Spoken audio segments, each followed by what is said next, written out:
Hey, what is up everybody, Blades for here, and today for you guys another video of Persona 5X here. Inside this video guys, we're going to be going over the top 4 or either 3 units that you guys should be building free to play big time here that will even help you out in some pay to win type content. Now, if a lot of you guys know, I've been free to play on this game ever since it stinking dropped on KR, and your boy has made a lot of progress and has gotten kind of acquainted with a lot of the 4 stars, especially when it does come down to the ones that you're going to need a lot in the story here. So we're going to be talking about those guys. So of course, if you're interested, be sure to sit back, relax, and enjoy the video. Before of course we get started, be sure to hit that subscribe button if you're new or even returning, and hit that like button. It really does help us out, especially in the YouTube algorithm, and it allows me to do more content like this all the time. But all right, let's get to it. All right, so if we go ahead and look at the characters that we do have, I'm going to go over one of the units that definitely you guys really want to start building, and that is the man Soy.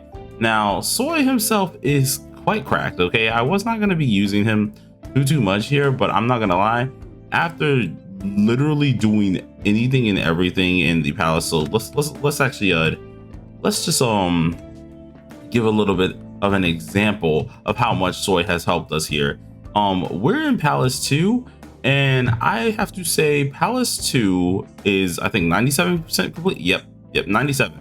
Now, majority of this legit was done with this man Soy, and I'm not gonna lie, with the amount of things he's allowed to at least contribute to the team, it utterly makes sense. This man gives himself, of course, somewhat a taunt kind of status to an extent here. He can reduce the damage incoming as well, and he can give life back to your entire team. Now, I'm not gonna lie, this guy is kind of cracked. Now, I only have like 1 dupe in him, which I'm kind of sad. I wish I had more dupes inside of this unit, because I'm not gonna lie, he is really busted. Now, with his persona, of course, he mainly comes with the ice, at least a lot of ice type moves here, which are pretty interesting. He does have, of course, an HP move here as well that gives him a savior of wilderness little buff here. And if you guys don't know what this is pretty much so he's allowed to restore some health of himself. So let's say he does get hit, in which you are going to get this man hit quite a lot, because they do try to target him a little bit here. You're actually restoring some health every single time here. And alongside of this, if you do use this move here, you are able to decrease the target's defense for 2 turns. So even if this is blocked or anything like that, they still get that defense down, of course, by getting hit with it. And it really does help out in the long run. Now for the shield, or like more of the, I guess, HP regain here, is with this 0 degree healing. Now this one, of course, lasts for 2 whole turns here, where you're able to get a nice little boost here, and mainly getting your main character, who wants to be at least buffed the most, boosted the most, which is really good to see. Now as for your entire team, you are giving them some maximum health, which is absolutely amazing here, and it really does come in handy when you really do need it.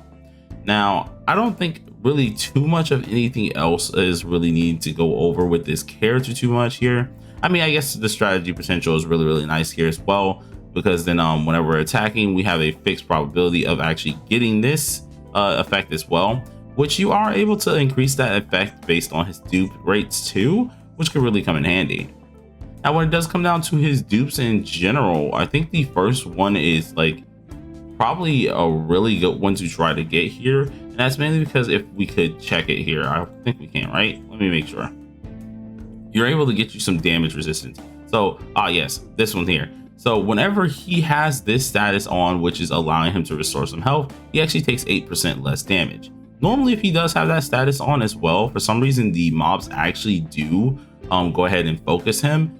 And so you really, it's kind of like a win-win ordeal here. You get that focusing, and you already know he's going to tank because he is a tanker, but he's also able to recover some nice health as well. So I feel like this character is definitely going to be one of your characters that if you are trying to fight something, definitely having your party, he definitely does a lot for your team here and really could be a very useful character. That's just one of the at least 3 or maybe 4, to be honest. I'm still deciding if I want to add in this 4th one here, but 1 out of the 3 technically right now. Next character that you guys want to actually go ahead and build is also another ice character, and that is going to be Mont here. Now Mont is one of the few units that I was kind of sleeping on. I knew she was good, but like I didn't use her. I was mainly using my Joker here. But when Joker, of course, is not available, or if you just don't have him, or if it's just like the battle is resistance to curse, I would definitely advise you to use Mont. And the main reasoning for this is because she has a follow-up that is actually very much so killer. She can easily build up some nice damage, especially if you have her paired up with Okyan as well. So she does a lot for the team. She's mainly like your crazy DPS dealer with some nice crazy follow-ups here that can really prove her worth. Now I currently need to get her to 50 because she is really good, to be honest. I have a few dupes in her, which does actually advise like why she's even crazier than normal here. But this character can actually do a lot for your team here. She's able to at least put down a ton of at least damage with her single targets here, in which you're mainly going to be using the Bitter Winter skill, at least until she gets 10 stacks. And then you're going to go ahead and use Cold Blade. You get Cold Blade at 10 stacks here, you're getting a crazy amount of damage as well as an additional damage as well. So you surely want to start trying to build that as much as possible. Now, she also does have an AoE move. I don't use it too often. It does come in handy at times, but I would mainly stick with just doing her Bitter Winter and then Cold Blade for the most part, and it does pretty much everything you need it to. Now with her highlight, which is stupid crazy here, with her highlight here, she does a ton of sneaking damage in general, but let's just say if the opponent is lower than the 20%, she actually gets a 30% damage boost, which absolutely makes her just crazy in general for a 4-star who can help you clear a lot of the content here. I do have to say with Palace too, a lot of things are weak to ice as well. So if you are going against this would be great for Palace 2 in general. I think it's like Ice, Garu, and what else is there? Are they weak to for the most part? I think some are weak to Nuke as well. But it's a lot of things in there. So like you're really going to be focusing on those characters to death. But definitely I want to say right now where you are, Soy and Mont would be perfect to start building and making sure they are up in the chain here. Now when it comes down to our third character, this is going to be another defense type character here that you possibly could use here. That is going to be Yuki. Now Yuki is pretty darn good. Like I did use her a few times. Haven't been using her as much anymore because I am using the other team here. But Yuki actually proves her worth quite often. She has a lot to at least offer on her plate here, being at least crazy defense here as well.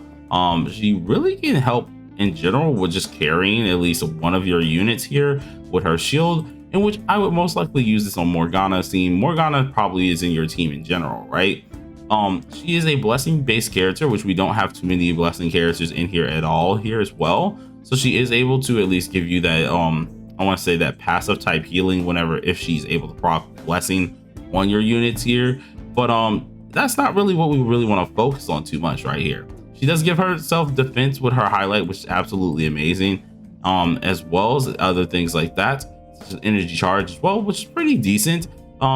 But we mainly are looking at this to mainly check out this move here. Now this move, correct order, is absolutely amazing, right? You got, of course, a shield. Now this shield is going to be based on, I think, her defense in general, or the colleague's defense as it says here, in which you're able to break the shield and get yourself some crazy defense off of it. Now alongside of this, of course, you are giving a blessing to the partner as well. So not only are they getting the shield, but they're getting a little bit of passive healing. Now I don't have anything too invested into her. Her weapon is pretty decent because it gives her more defense here. And then of course, when giving the colleague, or at least a shield to a colleague with less than 50% life, you're able to get yourself a higher increase for that said shield. Now she proves herself pretty darn worth it.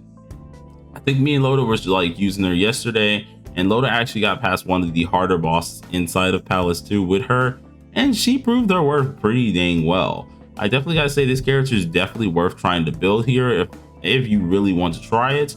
She would definitely be the third one I would suggest try to build, especially right now in the game right now. Now I was gonna include the fourth person, but they're kind of fighting hand in hand currently because of course one of them we already have a Garu in, so I don't really want to include them too much, but they also come in handy for one of the bosses, or one of the crazier bosses here.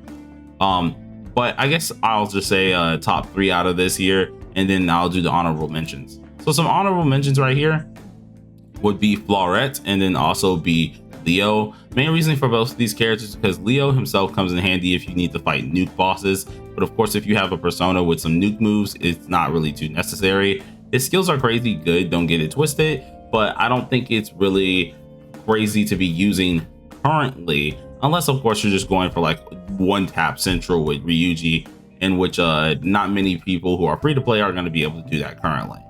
Now, the other character is Floret, in which the reason I do like Floret himself here is because some of these bosses do require another Garu based character here with our wind moves here. And actually, whoa, I had to do for him. I did not know that. But are really based on those Garu type moves here, in which he has a multi-hit for Garu, in which could strip down a couple of the defense layers that the bosses do have.